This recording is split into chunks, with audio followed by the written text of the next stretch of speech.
Fatal and non-fatal alcohol-related automobile crashes happen every day across the country and in our region. Almost anyone you speak to will have some kind of story about being affected by a drunk driving incident, a near miss, family or friends hurt or killed in an alcohol-related car crash.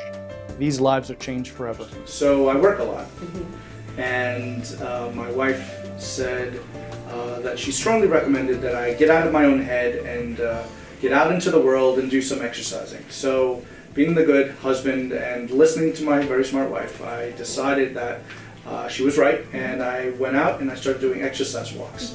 And the very first day I went out for an exercise walk, I'm looking around and I'm trying to pay attention, and I have my headphones on and I'm listening to some good music, and I'm trying to enjoy myself out in the world, not at the computer, which was a nice change for me.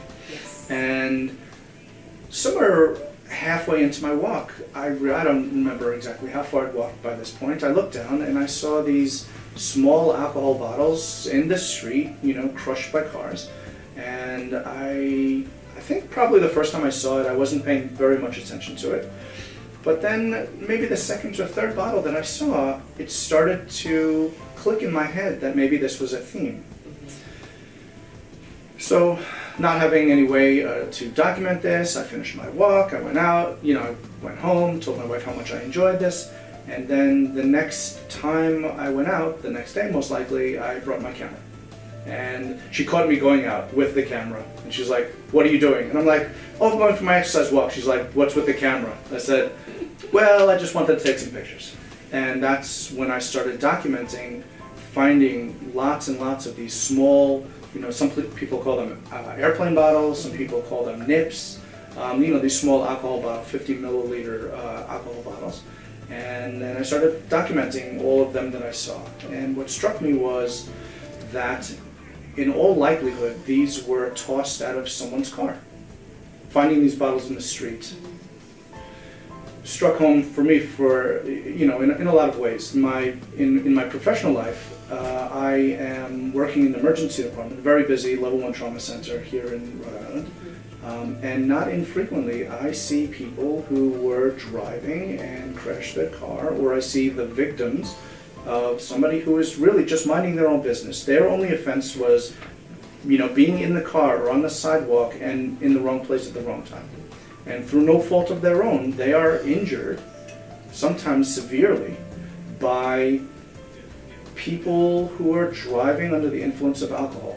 With these photographs, what I tried to do is give people something to talk about. Why are these bottles in the street? Are they really from a driver? Are they from the passengers? Does it matter? Why specifically these tiny little bottles? Because, as you said, they're concealable. And and I think most people probably will drink them in one go, and then they don't have to worry about being pulled over with an open bottle. Right. It's something that they drink perhaps, and then toss out the window. They don't have to worry about it. Right. In terms of that fear. Right. But they know they're doing something wrong.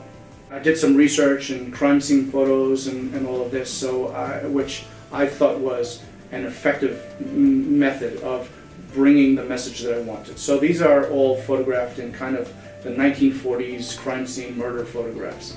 The bottle or the body in the crime scene photos, but the bottle in bottles in my picture are just photographed, laying where they are. I never touched any of these bottles. I photographed, I got down on the street and I took the angles and I tried to show as much of the immediate surrounding environment, which is almost always in the street or against the curb or laying there. Many of them are smashed flat, and they are the evidence that someone probably did wrong. Right. Just like in a crime scene, there's no plainer information. Somebody did wrong, and here's the evidence. Often it's something subtle, right? They just don't have the reaction time they would have had they been sober. They just don't have the ability to pay attention to all of the things that we pay attention by reflex when we're sober drivers.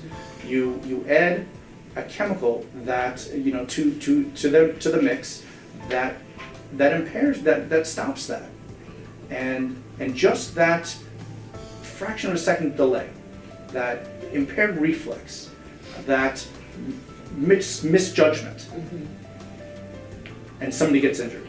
I think very clearly the reason that I've decided to do this and create a presentation to raise public awareness is exactly the human cost of drinking and driving that I see. Because I see not only the injured, but I see the families and I see the friends and I see the phone calls that get made back and forth.